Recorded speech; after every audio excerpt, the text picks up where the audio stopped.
Promutuel est... là. La la la la la la la.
Très jeune, j'avais mon grand-père, un de mes grands-pères qui restait voisin de chez moi, qui s'intéressait beaucoup à la nature, à essayer de comprendre par lui-même. C'est un observateur.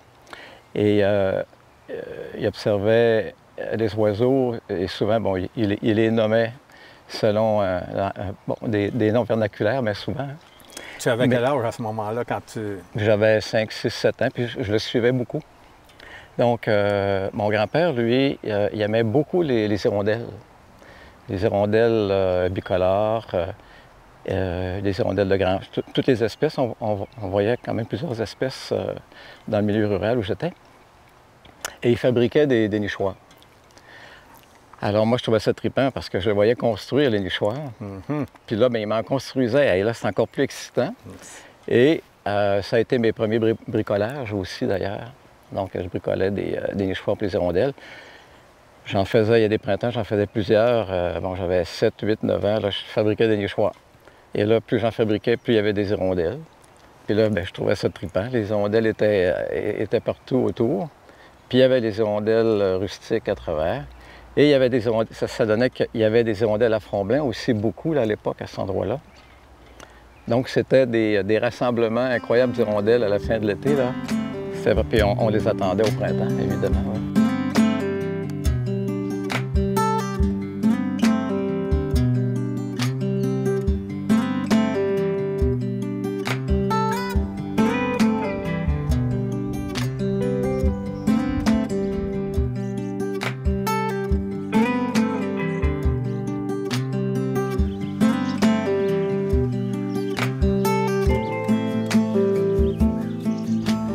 Grand-père, est-ce qu'il était dans un domaine en particulier qui le ramenait proche de ça? Ou... Agriculteur. Ah, il était agriculteur. Il était producteur laitier, oui. Il était pomiculteur, agriculteur, il produisait des fraises, il y avait des ruches, il y avait des abeilles, tout ce qui vivait. Il était intéressé par tout ce qui vivait. Je passais à côté d'une plante, je ne savais pas trop son nom. Mettons de la menthe du Canada, hein, qu'on connaît bien.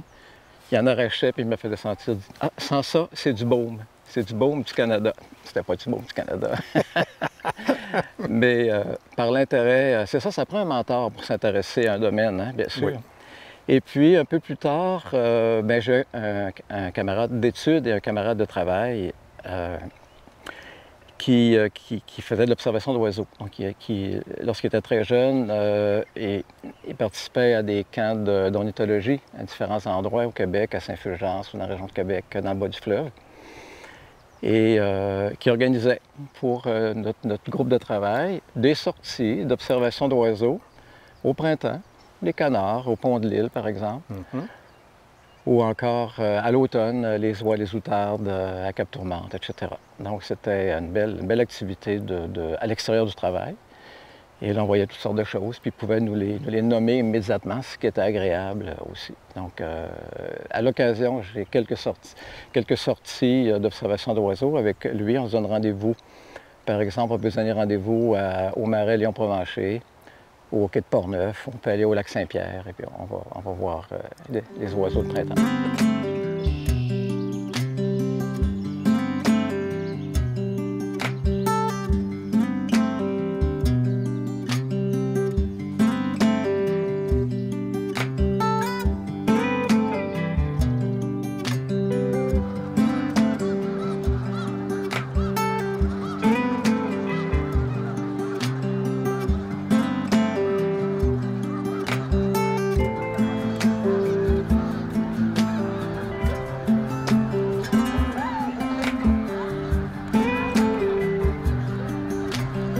Tu as parlé de ton travail. Ton travail est un peu complémentaire à ça aussi, là. Oui, bien, je suis agronome. J'ai toujours travaillé dans le domaine des plantes, dans le diagnostic des maladies des plantes. Un travail à l'intérieur, un agronome d'intérieur parce que je travaillais en laboratoire. Mais il ne faut pas oublier que l'agronome, il doit aller aussi se tremper en pleine nature à travers les plantes. Et lorsqu'on regarde les plantes, bien, c'est difficile de ne pas voir les oiseaux aussi à travers, hein? Puis les insectes. Donc, c'est un tout. Ouais. C'est un monde, c'est un tout. C'est un beau passe-temps, hein? Le jardinage, moi, c'est ma façon de fêter le printemps. Ma conjointe aussi. Mes parents ont toujours fait un potager le printemps. Il y avait des plates-bandes. Chez mes grands-parents, oui, toujours. Il y avait toujours un potager. Ils étaient agriculteurs, d'ailleurs. Alors, pour moi, c'est normal d'avoir un potager chaque année. Ouais. Et les oiseaux en font partie intégrante. Les oiseaux en font partie, absolument. C'est merveilleux. Et tu t'occupes aussi de la forêt nourricière de Portneuf? La forêt nourricière, une forêt nourricière, il y en a quelques-unes qui ont été installées par des groupes de bénévoles dans le comté de Portneuf, dont la nôtre, ici, depuis déjà 5 ans, 4 ou 5 ans, et où l'objectif est de reconstruire une forêt nourricière à la fois pour l'humain, mais pour les animaux, pour les oiseaux aussi en particulier, avec des plantes produisant des fruits ou des noix, et où les espèces sont choisies. Donc, on ne laisse pas aller la forêt comme ça, comme elle veut, mais on va choisir, on essaie de rebâtir la structure d'une forêt, donc la strate herbacée, arbustive, petits arbres, grands arbres, mais avec des espèces cultivées. Et vous avez intégré les oiseaux à la forêt nourricière aussi? Absolument, on a intégré les oiseaux à la forêt nourricière. Il est apparu ce printemps quelques nichoirs de merle bleu. On te remercie, Roland.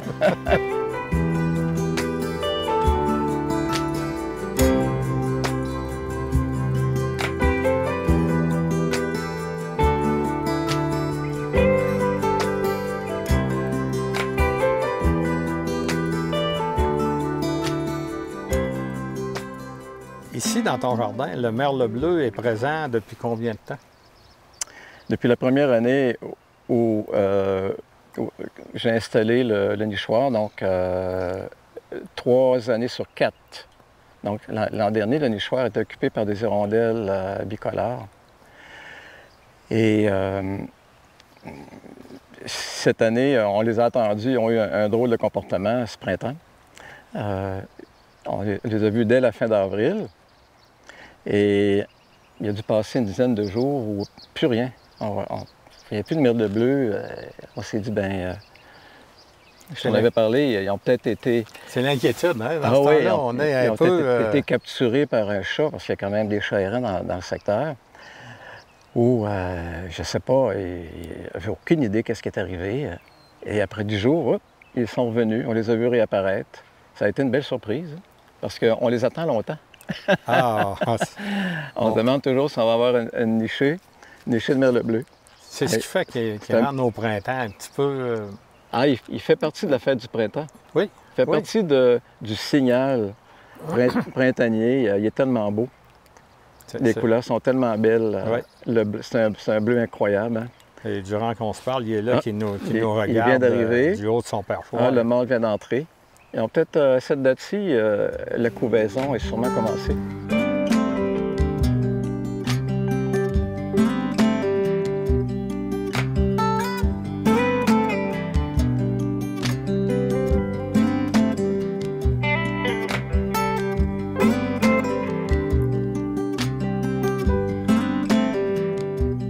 L'horticulture et les oiseaux, oui, il y a un lien. Ben, je vais prendre un exemple banal. Bon, il y a de la terre nue ici, là, je suis en train de travailler. Je viens de semer là, les pommes de terre. Et puis, ça attire les merles. Bon, les merles sont ici, ils viennent gratter.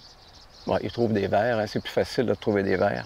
Ils sont en train de nourrir le petit, d'ailleurs, il y a des nids dans la haie de cèdre. Donc, ben là, j'ai un endroit, j'ai créé un environnement qui me permet de les attirer puis de les observer. C'est drôle, on est assis ici, moi et ma conjointe Denise, puis là, on les regarde. Ils viennent ici devant, là. Puis là, ils cherchent. Mais là, elle, comme moi, on se dit, bien, qu'est-ce qui fait qu'ils trouvent le verre? Est-ce qu'ils l'entendent? Est-ce qu'ils le voient? Parce qu'ils regardent comme ça de côté. Il semble puis écouter. Il court, puis il court quelques, je sais pas, 30 ou 40 cm, puis il l'attrape. Il l'attrape, il le capture. Mon Dieu, quel sens lui permet de le dépister?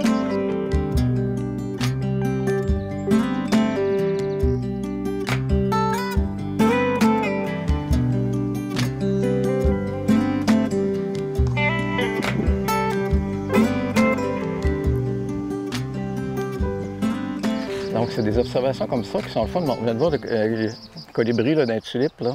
Vous ne les avez pas vus encore cette année, les colibris? Je les vois habituellement lorsque les lilas commencent à fleurir, ou les pruniers. Ils ont d'ailleurs commencé, les pruniers. Et bon, ben, les fleurs, les tulipes attirent les colibris.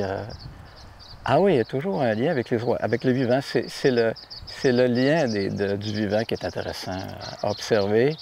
La complémentarité. Lorsque tu travailles au jardin, oui. Le chant des oiseaux est-il important pour toi? Ah ben oui, ça crée l'environnement. Ça fait partie de l'environnement. Ah oui, là, tu viens de mentionner un point essentiel. Il faut les entendre. Il faut les entendre. Je ne pourrais pas comprendre un environnement naturel sans le chant des oiseaux. Ouais. Bien souvent, on n'a même pas besoin de les voir. Juste, on dit, hop, je ne le vois pas, mais je sais que c'est tel oiseau. Ah, il est caché. Le chant du merle bleu, par exemple, là, dans la cime des érables à giguère. On dit, ah, ben, je ne le vois pas, mais je l'entends, je sais qu'il est là. Ah oui, ça donne le ton. Ça donne le ton à la saison. Absolument. Ouais.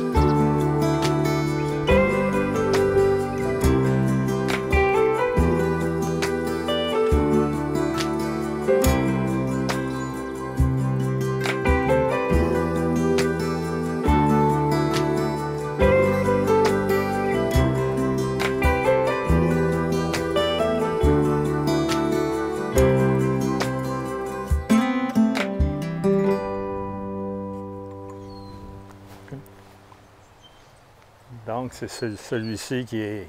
Oui. Oups, la femelle, la femelle vient de sortir. Elle était là.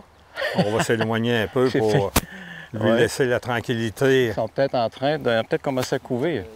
Est-ce que tu as déjà eu de double niché dans la même saison ou si c'est... Hey, ça, non. Ça, c'est assez rare, particulier. Oui, c'est plus rare, non. Mais je les revois à la fin de l'été. En septembre, je peux les revoir. Je ne sais pas si c'est les mêmes là, qui repassent. Je pense que les mêmes reviennent sur leur territoire. OK. Fin septembre, là, j'en vois ici. Là, mais cette année, ils sont arrivés très tôt chez toi. Oui. Donc, il y a des possibilités d'une deuxième nichée, possiblement. Fin d'avril. Ah, bien, j'espère. Ah oui. Et là, les bébés, semble-t-il, aident les parents à un moment donné.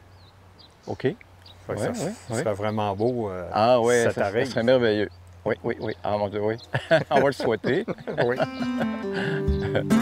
Ici, les tuteurs qui tiennent les fils, c'est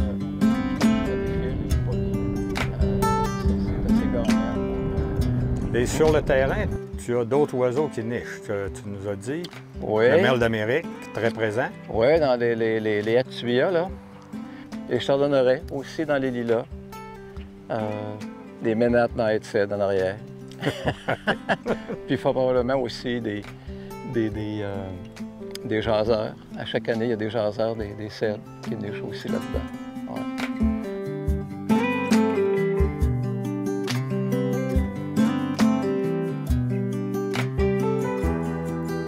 les camérisiers, c'est un arbuste à fruits et qui fait un fruit qui ressemble un peu au bleuet et que les oiseaux adorent. En fait, là, il est très, très juteux, très tendre. Et là, ben, j'ai créé, sans le savoir, un milieu pour le jaseur des cèdres, parce qu'il niche dans la haie de cèdre ici, et il vient manger des camérises. Donc, très souvent, là, il était caché dans le feuillage. Il mangeait les camérises, puis je m'en apercevais pas. J'arrivais à côté là, du camérisier, peut-être à 1 mètre, puis hop, là, il décidait de partir. Il se laissait approcher. Est-ce que le merle d'Amérique en profite aussi? C'est possible, mais je ne les ai pas vus. Je les ai pas vus manger des camérises. Non, les merles allaient plutôt dans les bleuetiers. C'est pas les seuls. Les ménates aussi peuvent venir en manger, les étourneaux sansonnets. Alors, c'est un beau garde-manger, ça, pour eux. Donc, j'attends quand même le plus tard possible avant de mettre les filets. Donc, ça, c'est les installations pour glisser des filets. Mais on le voit tout de suite, hein? On le voit tout de suite lorsqu'ils commencent à les manger. Là, on voit les bleus et blancs, même les blancs, hein? Ils les mangent. Ou encore, il y a des coups de bec là, dans les fruits. À ta gauche, on voit une haie de framboisiers. J'imagine que là aussi, les oiseaux ont beaucoup de plaisir à se rassasier. Bien, probablement qu'ils viennent aussi en manger, mais je les vois moins. Ça fait une haie. Les framboisiers, ça fait une bonne haie dense. Puis en plus, avec les tuteurs, ils ont des perchoirs. Hein. Donc ça leur aide. Mais oui, sûrement. Sûrement, ils viennent les vont venir en manger. D'ailleurs, aiment beaucoup ça. Oui. Mais lorsqu'ils ont le choix, ils ont des préférences. Hein. S'ils ont le choix, ils vont aller vers Camérises. les camérises, oui. Donc, c'est un Puis, conseil. évidemment, ils sont à côté, là, dans la haie de cèdre. Ouais. C'est le conseil que tu donnerais comme arbre fruitier pour les oiseaux, c'est la camérise. Les camérisiers. Ah, oui, la camérise. Pour les merles et les jaseurs des cèdres. Ah oui, c'est excellent.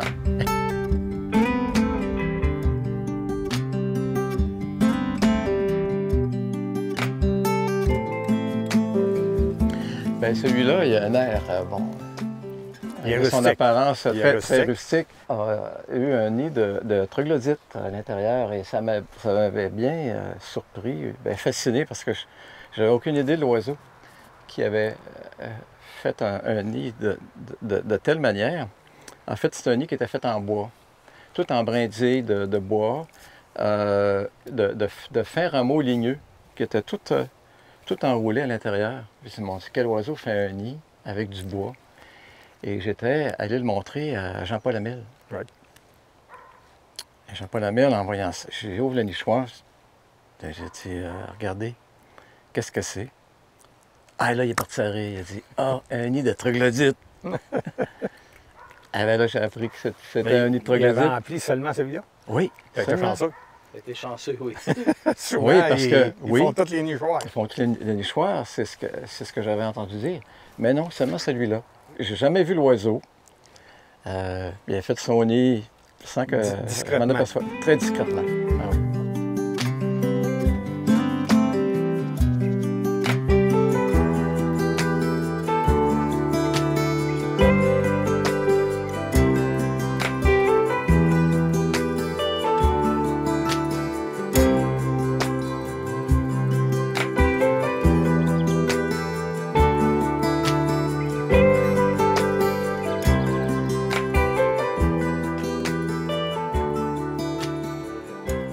Elle regarde à l'extérieur si tout est sécuritaire. Ouais.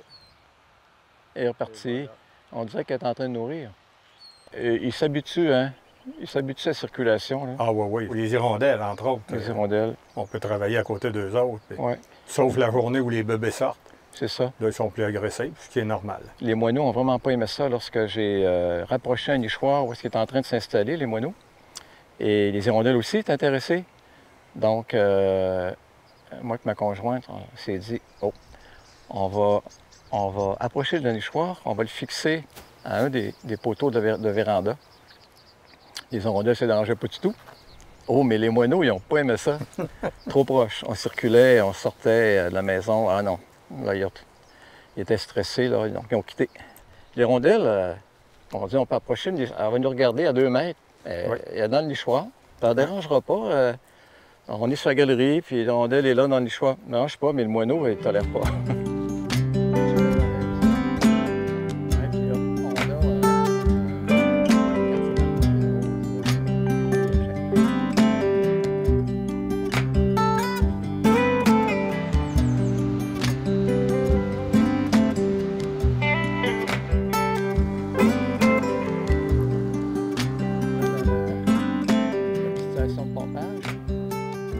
Et l'ancien pont Bishop, dans ses structures de fer, il y avait les nids de tourterelles étaient tellement vieux, de merles et de tourterelles, qu'il y avait à peu près 1 mètre d'épais d'empilade, de foin, d'herbe. Ah oui, c'était fou, là. Tellement, là, les nids étaient anciens, étaient vieux.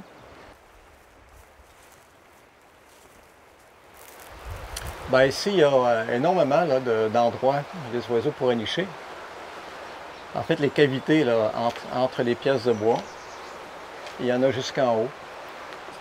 Mais on n'en voit aucun. Donc, on pense qu'il y a un élément dans l'environnement qui déplaît aux oiseaux, puis qui pourrait être l'odeur du traitement. Le traitement pour bois ici, c'est un traitement vert, le fameux traitement vert à base de cuivre, qui est appliqué contre la pourriture. Ah oui! Un nid! Un nid! Ah oui, sur la... Qu'est-ce que c'est? Il y a une maman ou un bébé dedans. Oui! C'était quoi?